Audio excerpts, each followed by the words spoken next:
It was September 22nd, 2013. It was my daughter's 10th birthday. 4 days prior, I had just had surgery. That night, I began to bleed from one of the wounds. I tried my best not to go to the hospital. We were supposed to celebrate her first double-digit birthday. Eventually, we had to head out. And on our way to the hospital, I looked over and said, I don't want to die tonight. I knew something was different than those 11 previous admissions that year. I couldn't put my thoughts around it. I couldn't pinpoint what it was going to be. It seemed like this ride took forever. I knew something was going to be different. That night, the on-call surgeon walked into my room. He was about 6'5", maybe even taller, but to me, he looked like a giant. He was holding the information that I had been waiting for all night long. He said, well, we've done several tests. Your liver, your kidneys, and your colon, pretty much all your organs are shutting down. I thought to myself, my organs shutting down? We know she's bleeding from her stomach, but we don't know where it's coming from. We're going to have to do an emergency surgery. I suggest calling all your family and friends because this might be your final goodbyes. And in that moment, I didn't know what to feel. Was I supposed to be angry? Was I supposed to be sad? Who defined emotions anyway? Who said I had to react a certain way?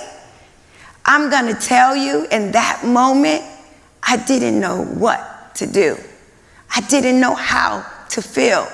But all I knew is that I had to find the inner strength to fight.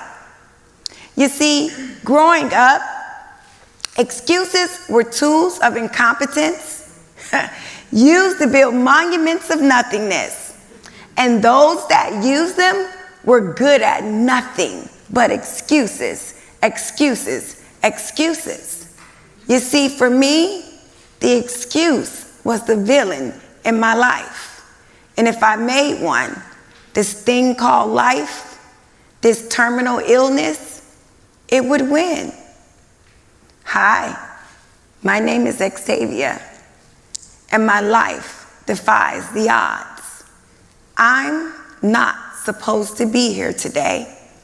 Faced with death 3 times, diagnosed with lupus at the age of 15, and told I was going to be dead by 21.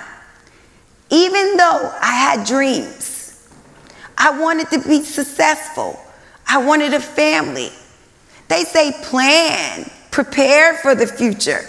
I was going to be the next Wilma Rudolph, the next American track star. Faced with fear, anger, and hopelessness, I realized I could relinquish control to this thing called life, or I can seize life by the reins. Imagine a life where we shape the outcomes, and our narratives determine our responses. We're able to, in the rim, be able to identify our inner hero and our purpose. Rather than succumbing to insurmountable challenges, we wield the power to be able to make the decisions to change our outcomes, our actions, and our results. Instead of yielding to despair, we harness a strength of dopamine, reconditioning our emotions, and being able to fight and win this journey in life. You see, when I was diagnosed early, I had to make a decision how I was going to react to these emotions that I kept feeling.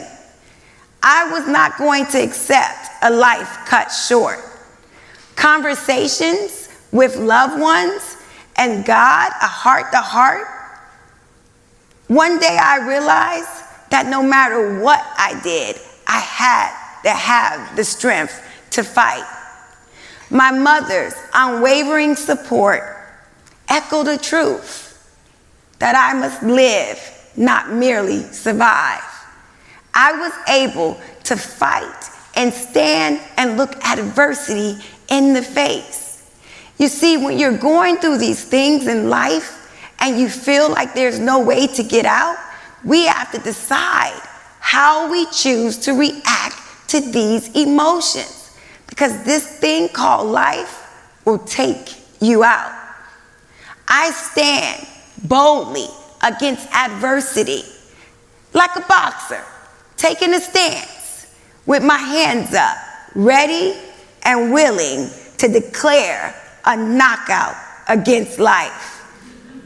With, of course, my metaphorical cape that's able and willing and possesses all of my superpowers. We all have an innate hero inside of us. You just have to tap into that hero within. Often heroes are defined as superhuman traits with strength, intensity, and a will to be able to provide a quest to save the world. I wasn't sure how to nurture my hero, how to sculpt her responses to pain, adversity, emotions that have interfered in what I was going to do in my very existence. But I forged a path forward. You see, my mission in life was to unearth people and help them find their inner strength. Listen, one day I decided to command life by the reins, right? I refused to be a passive observer. And in that decision, it gave me an internal vigor, unveiling my superhero. She was going to stand with me in the shadows, and every time that I faced adversity, she was going to pop up. And yes, she is a girl. And she's powerful. But sometimes we have to decide, do we want to succumb to all of this anxiety and challenges this thing called life throws at us? Or do we just recondition the way we think? See, early on, I began to reshape my emotions on how I controlled the way that I responded to my adversity. I replaced instinctual responses with emotive wisdom, drawing from my battles and my struggle, wielding this power, wielding a power to move forward. My resilience fortified, introducing me to my past experiences that I had already faced and conquered. You see, sometimes if you can reprogram how you feel when you're in a situation, when it comes back up, you can get through it. Who said that we have to respond to a broken heart with sadness? Maybe I want to respond with being happy. Maybe he should have been gone anyway. But this is what we call life. And life isn't going anywhere. So we have to learn how to walk this journey and understand that everyone has these trials and tribulations. You see, on my journey, I found my purpose. It was to infuse children with vitality, showing them that the storms can cultivate strength. And adversity isn't the end, it's the beginning of a life well lived. So I challenge you today to live life's journey. Embrace the adversities. Be strong. Just tell it to come on in. Work it out. Face it. Put on your metaphorical cape. You see, I've learned that my purpose outweighs my adversity. I'm actually still here because I'm supposed to be here. We are all heroes in the making. So I challenge you today, before you give up, choose to live life instead of life living you. Thank you.